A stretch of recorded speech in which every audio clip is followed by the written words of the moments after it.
Assalamualaikum warahmatullahi wabarakatuh. Saya Jaki Ahmad Jakaria ingin mempresentasikan tentang fenomena penggunaan bahasa pergaulan di Indonesia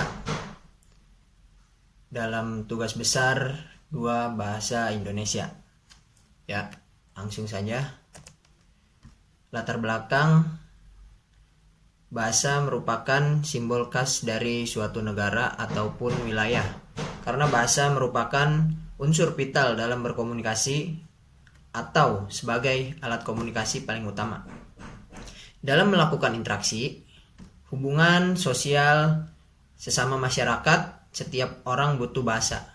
Bahasa sangat beragam di dunia ini, karena setiap negara mempunyai bahasa masing-masing yang berbeda satu sama lain.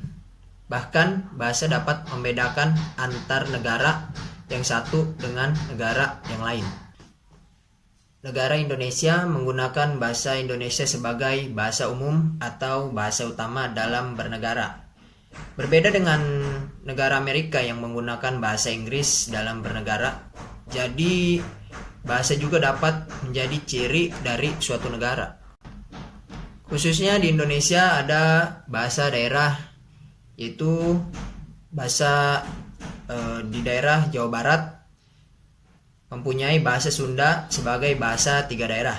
Sedangkan di daerah Medan mempunyai bahasa Batak. Bahasa daerah ini dapat membedakan wilayah yang satu dengan wilayah yang lain. Makin berkembang waktu, maka pemakaian bahasa dalam kehidupan sehari-hari mulai bergeser, digantikan dengan pemakaian bahasa anak remaja yang dikenal dengan bahasa gaul. Pengertian bahasa. Selanjutnya itu kita bahas Kamus Besar Bahasa Indonesia. Secara terminologi mengartikan bahasa sebagai sistem lambang bunyi yang arbiter yang digunakan oleh anggota suatu masyarakat untuk bekerja sama, berinteraksi, atau mengidentifikasi diri. Bahasa adalah bunyi yang dihasilkan alat ucap manusia, bukan bunyi yang dihasilkan alat lain. Bahasa berasal dari udara yang keluar dari paru-paru, menggetarkan pita suara di kerongkongan, dan kemudian terujar lewat mulut.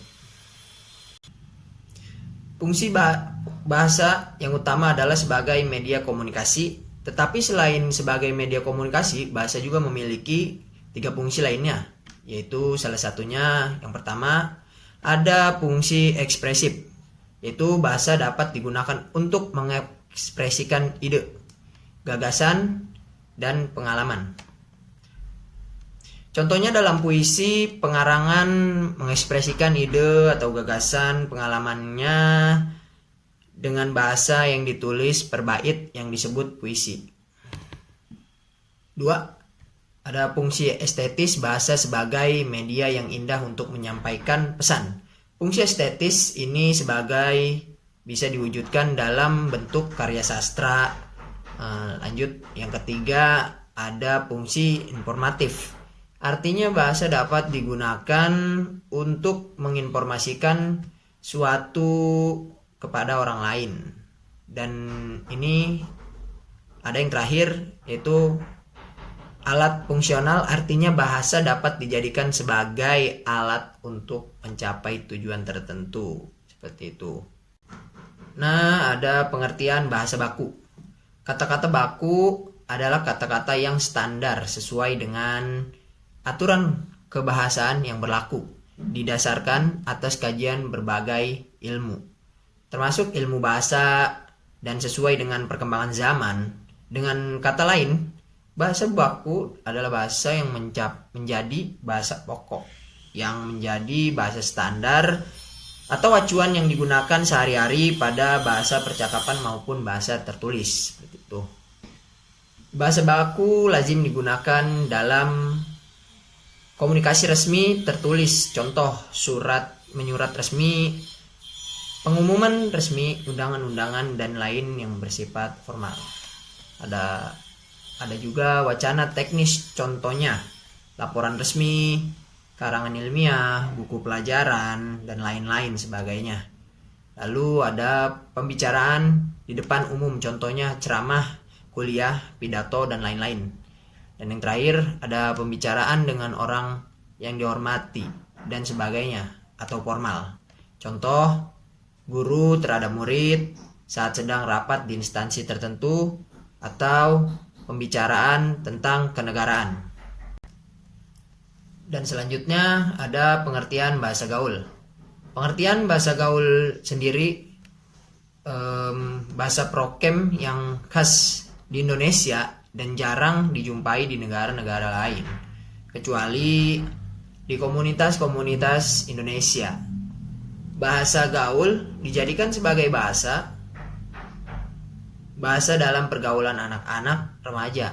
Istilah ini muncul pada akhir tahun 1980-an. Pada saat itu dikenal sebagai bahasa anak jalanan disebabkan arti kata prokem dalam pergaulan sebagai preman. Namun seiring bertambahnya waktu, bahasa prokem yang tadinya hanya dipakai para preman atau anak jalanan sebagai bahasa rahasia beralih fungsi menjadi bahasa gaul yang kita sebut pada saat ini. Selanjutnya ada struktur pemakaian bahasa. Dalam pemakaian bahasa gaul, struktur dalam tata bahasa dari bahasa prokem tidak terlalu jauh berbeda dari bahasa formalnya atau bahasa Indonesia. Pada dasarnya, ragam bahasa gaul remaja memiliki cara khusus, singkat, lincah, dan kreatif, yaitu ada penggunaan awalan e. Kata emang itu bentukan dari kata memang, kata bakunya, yang disisipkan bunyi e. Di sini jelas terlihat terjadi pendekatan kata berupa menghilangkan huruf depan m menjadi emang. Harusnya kan memang gitu. Sehingga terjadi perbedaan saat melafalkan kata tersebut dan merancu dari kata aslinya. Seperti itu bahasa gaul. Sedikit berbeda memang dengan bahasa formal atau bahasa Indonesia. Selanjutnya ada kombinasi KAG. Kata kagak bentukan dari kata tidak yang bunyinya tit diganti kag. Huruf konsonan pada kata pertama diganti dengan K. Huruf vokal I diganti dengan A. Huruf konsonan kedua diganti G, sehingga kata tidak menjadi kagak yang sering dipakai anak-anak zaman sekarang, yaitu bahasa gaulnya tidak diganti dengan kagak.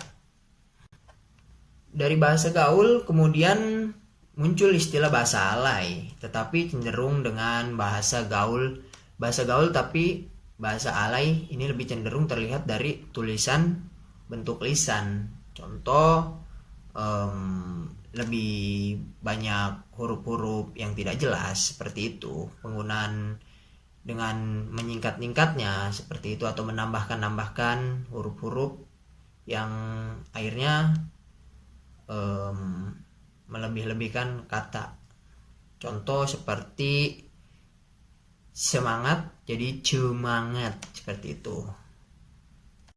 Ya mungkin seperti itu untuk presentasi saya, Zaki Ahmad Zakaria. Kalau ada salah mohon diberikan kritik yang membuat saya lebih baik lagi. Terima kasih, saya undur diri. Assalamualaikum warahmatullahi wabarakatuh.